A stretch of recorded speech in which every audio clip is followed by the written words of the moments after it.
I'm Christine Frizzau in Washington. 6 days into the ceasefire, and tonight, both Israel and Hamas are accusing the other of violating the deal. There are growing concerns the fragile agreement is showing slight cracks in its foundation.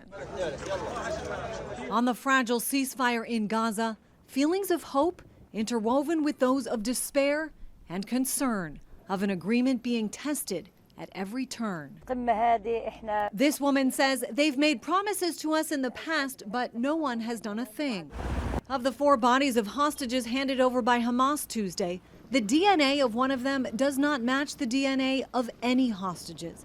And despite a pledge that all 28 would be immediately returned, so far more than half have not, which Israel calls a violation, though some are believed to be trapped under rubble caused by Israeli attacks. You have a lot of explosive materials, devices under the rubble, so reaching them will be a bit difficult. Israel responding by cutting the amount of aid trucks allowed into Gaza by half, from 600 to 300 per day. Another sticking point getting stickier by the day, how and when Hamas will disarm. We have told them we want to disarm, and they will disarm.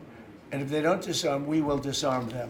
And it'll happen quickly and perhaps violently. But members of Hamas are said to be behind the public execution of 8 Palestinians. This photo from a gruesome video making the rounds on social media. There have also been at least 2 shooting attacks by Israeli Defense Forces troops. Suspects said to be crossing a yellow line and putting those troops in danger.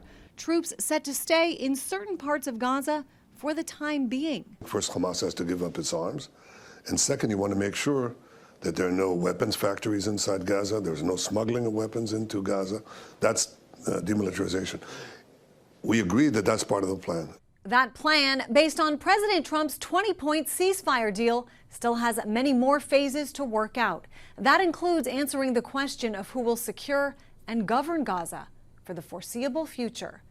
I'm Christine Frizzau reporting.